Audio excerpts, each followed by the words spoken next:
Hey everyone, Cody Menz here. I have a little bit of a preview and overview of the upcoming Tier 8 premium Russian heavy tank, because we don't have enough of them, the K-2. This tank basically boils down to a combination going off of what Wargaming has here for a historical reference, early, I guess, designs of the IS-4. And also basically it says like some engineering solutions that they applied to the IS-3 as well. This tank only really lived, I guess, as a wooden prototype. It didn't really make it, any further than that, considering they moved on with the IS-3 and the IS-4 instead of this tank.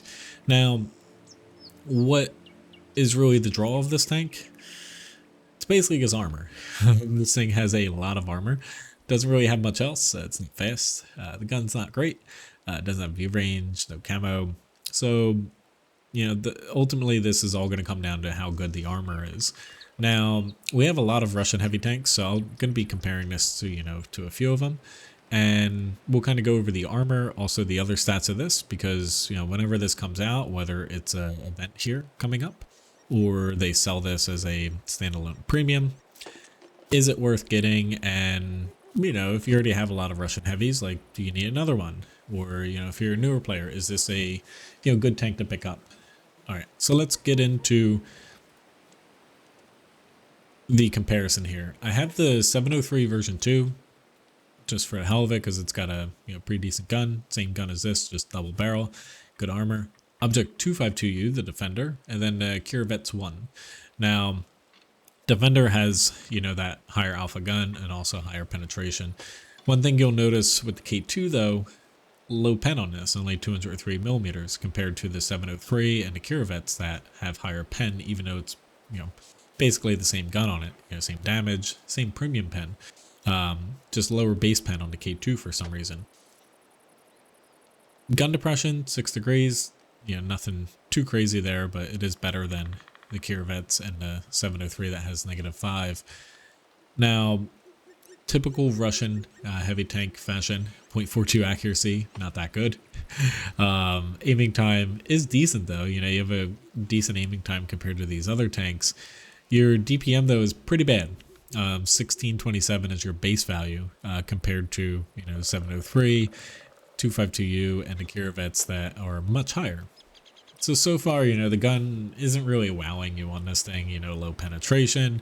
Sure, you got a little bit better aiming time, but your DPM's not that great. So, what's the great thing about this tank? So, hit points, 1650, pretty good.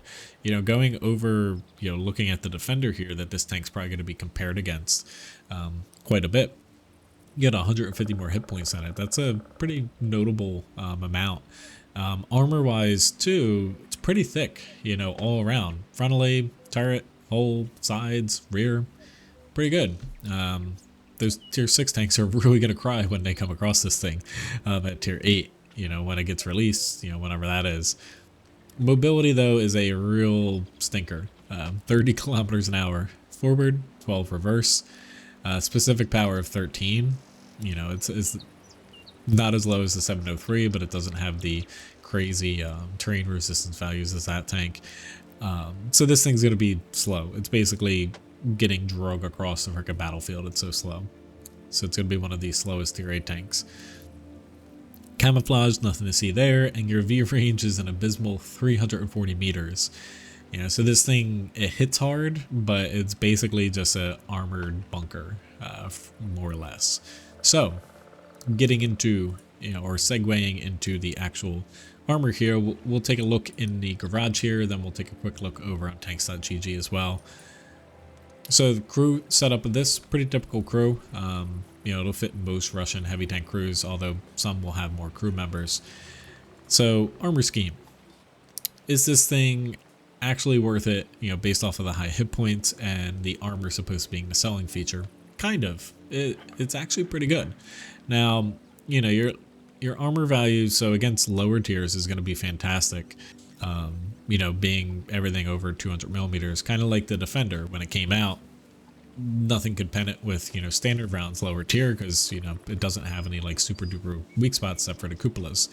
Now, this tank It does have cupolas. They're pretty small though. It does have an overmatch weak spot at the top here, unless that changes. It's only 30 millimeters, so 90 millimeters or above 90 millimeters, you know, we'll be able to overmatch that. So that's one thing to basically keep in mind here, is it does have that overmatch weak spot. Now, the cupolas aren't very large, but the nice thing about this tank is basically side scraping. So as we kind of get around here, you're looking at the armor. It's pretty thick, which will go on tanks.gg here. But much like the IS-4, your side armor is actually pretty thick and much better than the Defender's while side scraping. So that's going to be one, you know, good selling feature about this tank, and especially for lower tiers fighting you. Higher tiers are still honestly going to be able to penetrate you, like tier 9s and 10s. Although be a little bit tougher, you know, than your typical tier 8. And then even the rear of your tank, you know, is pretty strong. Where, sure, most things will pen you, but if you put a bit of an angle on it, it will be a little bit tougher, you know, for lower tiers. Alright, so getting into a more detailed view here. Now, this is against the Rheinmetall Panzerwagen. So, this is a premium round on the Panzerwagen, or not Panzerwagen, Rheinmetall Scorpion, excuse me. This is the premium round, so that tank has really good penetration with its APCR premium round. So you are going to be penned, you know, especially with some overmatch spots here up at the top here. And then, you know, the weak roof, but your turret front can be penetrated, you know, by these high alpha TDs, high alpha and high pen for the APCR. And, you know, just frontally, nothing too crazy here. This is against the TS5 with its heat round. So a little bit better because the TS5 has a little bit lower penetration on the heat round. So your angle armor holds up a little bit better, but still, you know, you could be penned. And then this is against a T29. I did this basically just looking at a lower tier and side scraping here, you know, at an angle where, you know, it's pretty good, you know, poking around corners and stuff like that. I'm not going to get into reverse side scraping and all that crazy hoopla. You know, we'll get in, you know, you can do that and experiment on that. Usually it doesn't work out unless you have a lot of time to set it up.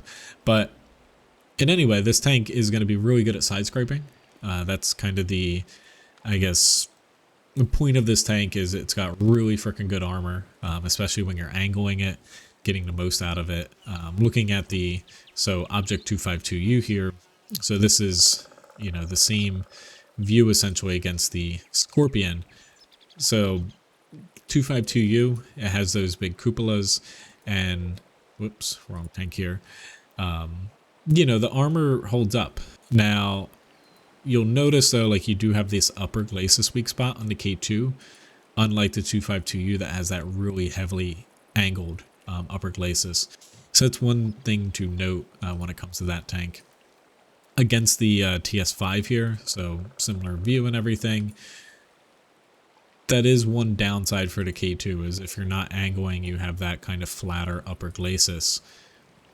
And then finally, so with the side scraping, this is against a T29 as well.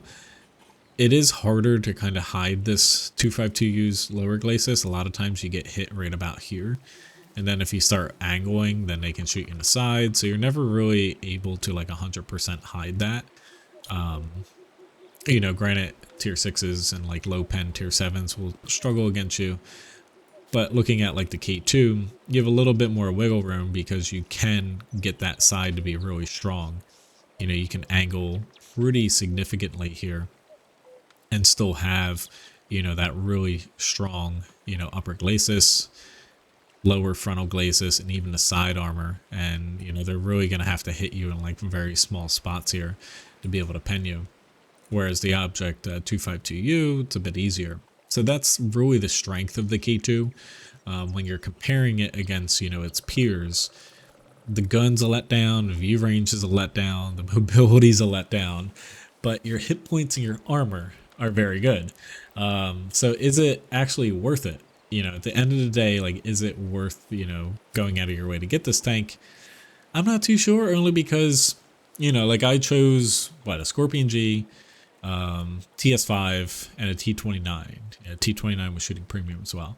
So you know, you're going to be getting shot by tier 9s, tier 10s. You know, the armor will still hold up better, you know, in this tank than other tier 8 heavies, but you know, it's really going to beat up on tier 6s, tier 7s, low pen tier 8s, but you're really going to struggle against those higher tiers because your gun, your mobility, your V range, everything else is not good. So it all boils back or comes down to the armor of this tank, which given the current, you know, status of the game with premium rounds and, you know, super high accurate and like burst, you know, auto loaders and everything, this tank's kind of, it'll be frustrating. You'll definitely get some of those battles where you feel invincible, but you'll also have a equal amount of battles where you're not able to damage anything. You're going to be slow and left behind the battlefield, and then someone's just going to kind of roll right around you and basically just dump, you know, a freaking magazine of rounds and just murder you essentially in this tank in a higher tier or auto loader, auto reloader, you know, whatever. So it's just something to keep in mind, and you do have the overmatch weak spot on the top turret roof too, which is a pretty glaring problem with this tank too once people figure that out. But this, you know, I'm okay with them adding more Russian heavy tanks, you know, because there's a bunch of different designs. This isn't going to be too good. My only worry is, you know, it is definitely like another Defender-esque tank against tier 6s and 7s that will struggle penning this thing. But at least this tank, it does less damage per shot. It's slower, doesn't, you know, lower view range. So it does have some drawbacks to where it's not game breaking against lower tiers, even though it will be kind of difficult to pen for newer players. Anyway, whether or not you are kind of excited about this tank, even if you aren't, hopefully this helped you learn a little bit for when it does come out on how to damage this tank, play against it, and kind of the strengths and weaknesses of it. Thanks again for watching, and hope to see you in another video sometime. Have a good one.